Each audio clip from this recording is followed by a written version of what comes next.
knee down. Yeah, a little bit too far of a space cushion. Oh, everyone loves doing this until they crash like that. Yeah, so there's like, see, that's what I'm saying, you're back. Okay, how quickly things, oh, the little speed wobbles. He hit a road surface hazard. Got very lucky when is able to save it. Okay, so that's where it happened. Let's go ahead and go back just a little bit. He's going pretty fast, 134 miles per hour, so way faster than the flow of traffic. So he's gonna come up to here. Things can go wrong on the road. And he's doing fine. He's doing fine. Like, it's the speed, you know, 146 miles per hour. It's the speed is the speed. But the thing is, you're at night, you can't see very well. The light, your head beams kind of suck a little bit. And if you hit the tiniest of things, like a rock or a pothole or a piece of oil, something like that, you're going to lose some traction. And when you lose traction at this speed, at this lean angle, it's going to cause those little speed wobbles. So he hit something right there. Either lost traction on that rear tire going at that speed or hit something. So you see how there's multiple different factors when it comes to this? What's the main one here? Going 145 miles per hour. So you got the speed wobbles. Now you're kind of at mercy of what the bike's going to do. There's nothing you're going to be able to do at this point. You don't have enough room. All right, yeah, getting her knee down. Yeah, a little bit too far though, and we're off the road. Very lucky that he went onto that dirt road and there was no cars coming. So we're trying to get our knee down. We're trying to get the lean angle going right here. And we're just pushing it and pushing it and pushing it. But guys, you have to remember, like, this is not a track. You're going to have leaves. You're going to have dust. You're going to have a bunch of different problems. Your tires aren't going to be the best it is. Igor, thank you for the $2. I appreciate that. So he's going to go ahead and low side. So this is the moment our peg starts scraping and we got up and over. Now imagine if there was a car coming. So out on a track, you don't have a car. Here, crest the hill coming up here. Decent position, enough of a space cushion. Oh, we just straight up lost our rear tire. Yeah, a little surprising. Look at it. He's not he's not gaining any speed because he has no rear tire. But the simple fact that it didn't fall over, it's the one time the bagger bike actually solved his problem. Here we go, we're cruising. Oh, somebody wanted to get off and cut us off, did not see us. So part of planning our ride is locating hazard situations. We're off next to a merge area. Always do a 360 situational awareness. Now, this is something that he couldn't have prevented because that person just came out straight. So as soon as somebody gets a little bit close right here, we're going to have to apply the brakes really hard. He still hit him. Now, when it comes to like uh-ohs, that's why we acquire and use personal protective equipment, just in case an idiot does something to us, that we have at least some kind of protection that's going to mitigate injuries. Anyways, here we go, going pretty fast. Everyone loves doing this until they crash like that. I feel like there's this mentality of like, yeah, I'm going to weave through traffic. I feel like a superhero. I'm fast. Yeah, it almost like builds like this weird confidence. The thing is, you're applying so much risk to something that you don't have to be doing. And the end result, if you fail, could be death. So, I mean, it's almost like an adrenaline junkie thing. Now, why are you pursuing adrenaline and why are you pursuing to be an adrenaline junkie? Maybe the rest of your life isn't doing so well and you need to have this outlet. When we do stupid stuff like this, it makes me feel like we're coping for something else. And that's the thing is, like, if you're going to be coping with something that is super high risk that can end in your death, we're not helping ourselves. There we go. So we're going to go in and out of traffic, but we're not going super fast like the other people. We're riding on a scooter. Okay, yeah, this person slowed down on us. We're going to do a nice little swerve, but the person behind us wasn't paying attention and we're going to impact. Overall, not good.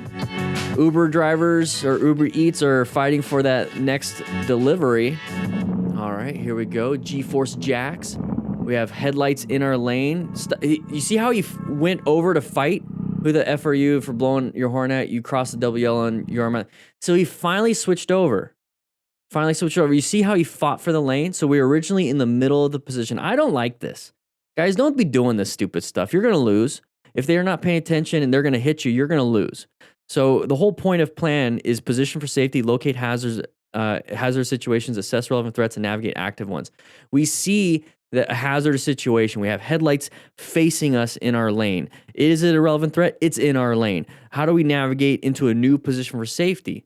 The new position for safety would be off onto the shoulder. Yeah, you shouldn't have to. They cross the double yellow to pass. They're in your lane. You know, they shouldn't do this. They shouldn't do this. This whole idea of like, you shouldn't. People should. Guys, don't worry. That's not reality. People do things they shouldn't be doing all the time. All the time. And some of those things can harm you. Some of those things can kill you. And this is one of those things where somebody shouldn't be in your lane, but they are. And you're just going to go ahead and what? What are you going to do in this situation? Move over? No. We're going to move from the right side to the left side to showcase to him, hey, you're in my lane. We're focused on making them make a change when we need to be focusing on a change ourselves to keep ourselves safe. At the end of the day, that's all that matters is you keep yourself safe. So just switch over.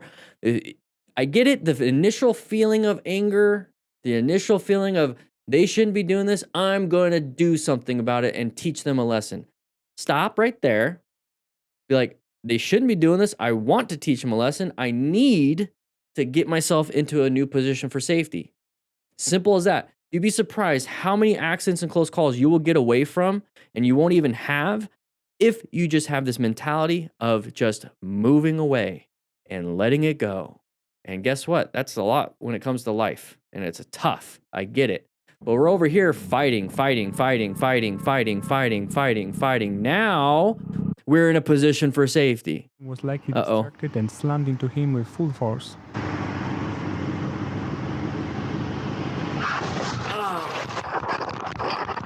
Yeah, so there's like, see, that's what I'm saying. Your back, his back. So you have the spinal processes on those little things that hook on the end of your spine. Those can break very easily. And then here, having a separation of your vertebrae, very easy. Having compression, getting it pushed in, you know, all this other stuff. That's why you need a back protector. You need a back protector. That gray foam. If you're in the chat right now and you're watching this as a member, and you look at your jacket and it has that gray squishy foam, that's not impact protection. That's just a pad. They put that in there. So you can have a pad. They don't give you, for the most part, actual back protectors. You have to buy those separately. So please buy one separately. All right, so we're cruising. Beautiful looking area. Where are we at? It doesn't show. It has the coordinates, but it looks like desert southwest. A little bit of snow. Okay, ooh, that's a big point right here. I want to point out, oh, he's got full gear. Nice, he's slipping and sliding everywhere. For the route in the sun, there's no snow on the ground because the sun's hidden it. It's kind of warming it up. It's enough warmth to, you know, melt the snow, and it's kind of gone. It's evaporated. So whenever you're riding in areas where there is snow, so we start to see some snow like on the side of the road right there. If you start getting into shadowed areas, the dark sides of the mountains, right, in Ramsian, you start seeing that there's going to be a dark side. There's not going to be any sun to evaporate and melt the snow. So that's going to be one of those hazardous situations where you're locating a hazardous situation. It's like, of course, a corner is a hazardous situation for motorcycle riders. Okay. But this is an easy corner. But we're in a snowy area or there's snow on the ground, not in the sun area.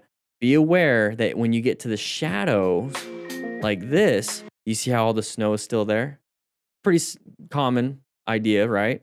But when it comes to motorcycle riding, then you're possibly going to have ice. You're possibly going to have issues. So when you get around this corner, slow it down and try to take it a little bit easier instead of like a hardcore turn. And he's not really doing a hardcore turn. It's hard to see with this. But you notice how like there's tire marks? There's tire marks where other cars went. That's where you want to aim. You want to aim for that. Riding in a group ride, decent staggered. I like it. We're kind of cruising. Very nice. We're going around a corner. Somebody not make it around the corner. No, we made it. Very good. What do we got here? Somebody running into the back of us. Guys, this is why you talk to each other on your Cardos. And he did have a Cardo, one of the older ones, the Pack Talk Bold. But if you want to grab a Cardo unit, 10% off, link in the description. Get the Duo, go with your buddy. It's cheaper that way. But this way you can talk to each other. And you don't even need the Pack Talk Edge. That's the top of the line one. You can get the Spirit and still talk to each other. So we're coming up to here. We have people crossing over. It's green for us. Doesn't mean we have to go. You see right there, perfect example. Green doesn't mean go. I got a lot of crap for this on a YouTube short and a Facebook post or an Instagram reel or whatever. Green doesn't mean go. It means you have the opportunity to go. It means it is your turn to go. It's still your job to make sure it's safe to go. You can't just be like, oh, green means go. So right here, green, sure, we could go, but who's in the intersection still? People. So we get up to here and we're getting upset. We're like, hey man, what the heck? Now we have a line of sight problem. What's on the other side of this vehicle in the trailer? We don't know. What's on the other side? I don't know. But we have one hand off the handlebars. We're getting upset. We're still going forward. Oh crap. You see what I mean? Wait until it's clear to go. This clip we've got the type of riders who definitely don't encourage riding in a group. RPMs. Oh geez. Somebody's doing a little power burnout thing or wants to rev up for some chicks on the side of the road, accidentally dumps the clutch and runs into your buddy. Now you're cool. Now you're cool with all this damaged bikes and your pissed off friends. Got very lucky. Whoa, Yeah. bro. Yeah, that thing is. Oh, no, dude, the tire is not even on. If you are riding on the road and you have a dual sport and you have this beautiful area to ride off-road, what kind of motorcycle rider are you? Are you the guy on the road or are you that guy over there? Write it in the comments. What do you guys, which one of those peoples are yous? All right, let's take a look and see what happens though. Oh, he's getting a little squirrely. I'm gonna get back on the road. I don't like this anymore. I don't know if I like it. Get up, get back. Oh crap, I'm kind of stuck. What are we gonna do? Having some fun though. Oh, oh jeez. Yeah, just having fun. You do. All right, here we go. Intersection, and there it is. Ooh, we lost traction, and we're able to gain it back. So we're coming up to an intersection. When it comes to planning our ride, we're going to locate hazardous situations. Intersections and corners are the very typical hazardous situations. So hazardous situation right here. Any relevant threats? Can't really see much. You know, you see how confusing it looks? Now, what do you do when things get a little confusing, when things get a little, it's overwhelming? You pause. You slow it down. Same thing with your emotions. You get a little overwhelmed with your emotions, pause, process, all that stuff, right? When we're riding, we're not necessarily stopping and processing. We're slowing it down, coming to an intersection, covering our front brake, looking for escape paths while we're trying to find this possible relevant threat or active threat. And we get up to here. Oh, left turner. Since we're already covering our brakes, looking for escape paths, all this other stuff, we're already prepared before going into the intersection. And you should be doing this in your car, your motorcycle, every intersection. It's going to get to a point where at the beginning it's like, it's a lot of work, Dan. I don't like doing this because I have to look for so much. Just like when you first started learning how to ride or tie your shoe, it took a little bit. You had to think about it. Now you don't have to think about it after you've done it 100 times. Get up to here. We slam that front brake. You see the immediate slam the front brake. Okay, did a good job. We got some traction, some compression. Don't keep slamming it progressively now. But I think he also slammed that rear tire because you're going to see this.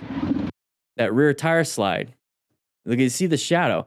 But he's like fishtailing it at this point. So he also slammed that rear tire. Okay, it's not going to, or rear brake, it's not going to work. Simply didn't. Okay, so we're going to have to make a right-handed turn. We're in the right turn lane, nice and easy. Practice in the parking lot. Did not practice it. Thankfully, he's got an off-road bike and he's just going. Screw it. But 15, 20 miles per hour on a motorcycle on a right-hand turn like this, that's all you need to do. And when it comes to turning and everything, guys, remember, we have the Smart Rider drills. Guys, you got 24 drills with QR codes on each page showing me or showing you what I'm doing to actually do it. And you get a phone-friendly version you can put on your phone handlebars and practice in a parking lot. Because this right here is quite literally a small, easy little drill. You get a digital download only or the booklet, but you get the digital download no matter what you do. 10% off. Here we go. Oh, geez, we're going to put our ears up. Okay, we're going to speed like an idiot going over 100 miles an hour in an area that we probably should not be doing. We're catching up to this vehicle. Engine braking, very good. Our buddy wasn't paying attention, almost hits the other vehicle, and now we're going to get mad at that car. just get over it. You guys shouldn't be speeding like dumbasses. Move on. I'm not even gonna watch this. Side by side with another vehicle, not a big, I don't like it. Move off. Okay, we're passing. Open lane pattern. We decided to move over to the open lane. We are not paying attention. Up and over because we applied the brakes a little too hard, endoed, when we could have just went through the escape. Try to give him enough room. All right, guys, I need to find the park. Yeah, I need to find the park too. Bagger Society, anybody gonna be pulling out? Side of the vehicle, not a big deal, move over. Couldn't see you, they opened it up. All right, here we go, going to lane split. Why are people acting this way, right? Why are people acting this way? Why is there a truck doing this? Why is there somebody walking on the road, on a highway? I don't wanna be parked right behind, that's why. That's why. I wouldn't want to be parked right behind a vehicle. I want to be kind of in a lane split position. Oh, he took the whole piece of wood with him.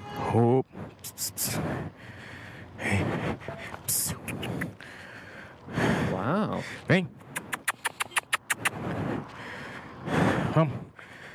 Good for him.